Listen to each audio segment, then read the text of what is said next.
Thank you for joining us today as we examine what's new for BMW this year. Today we'll be looking at the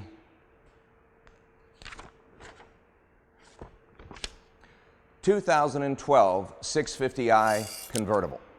Assisting me is Nort. Many people have wondered, is the newly redesigned convertible as beautiful as they had hoped for? There's only one way to determine this. Tape measure.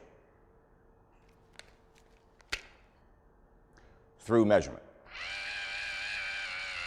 The wheelbase is 112.4 inches, an increase of 3 inches. The length of the vehicle is 192.7 inches, an increase of 2.9 inches. The width is 1.5 inches wider than previous. The 650i convertible utilizes a multi-layered canvas top, which provides excellent thermal and acoustic insulation for the interior. We've compiled a list of words that we believe most accurately describe the 2012 650i. Sophisticated, unbelievable. There are a number of features that contribute to the creature comfort of this vehicle, such as the standard 20-way adjustable power seat, which controls items such as the lower thigh support and a 4-way adjustable lower lumbar support. Let us examine each one of these individually. State of the art. The roof can in fact be lowered in 19 seconds, raised in 24 at speeds up to 25 miles an hour. Let us measure. We have a 4.4 liter, generating 400 horsepower at 5,500 RPM, 450 foot-pounds of torque at 1750. That's 40 more horsepower, 90 more foot-pounds of torque.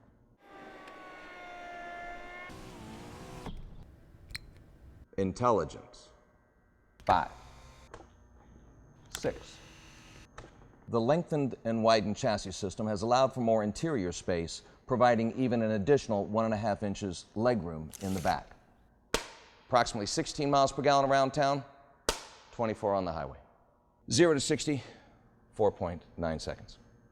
The numbers look good on paper, but there's only one way to tell how a vehicle will truly perform in the real world, and that's to take it for a ride. So let's go.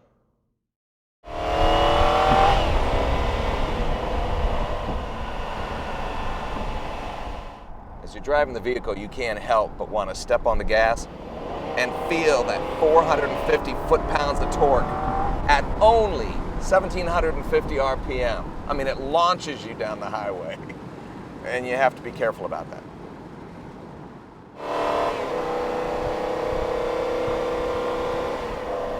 That is nice.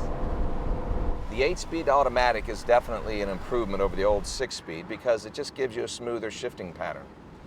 Now, what's nice is the 650 also offers the 6-speed manual transmission for those die-hard enthusiasts that just have to shift. You know, I like the steering in the sport mode a little better. I like the ride and the comfort, the steering and the sport, because it is very tight right now. Being a convertible, you're obviously going to have a heavier duty chassis system. And at 4,500 pounds, it's a little heavier than before, but because they bumped up the horsepower and torque, you don't even notice it. Though you do feel a little bit of the weight in the corners, not much. Now you definitely can feel the wide ride, and that's nice not only for handling characteristics on the highway, but also for passenger handling needs, because you don't feel like you're cramped. You're not going to get claustrophobic in this car.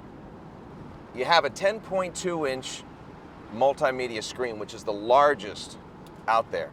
Ever since manufacturers have been adding navigation screens to the dashes, you can't help but see how they embed them deep inside or give them a long hood to protect them against glare. Well, with BMW's trans-reflective technology this year, you don't have to worry about that. It's literally a floating flat screen. This is obviously more driver-centric than the previous edition. And the layout is very nice, very easy to use. The fit and finish is superb. No matter how much you adjust your suspension system and the steering and the throttle response, this is still a grand touring automobile. You can't help but appreciate the power underneath your foot that makes it feel like you can do no wrong.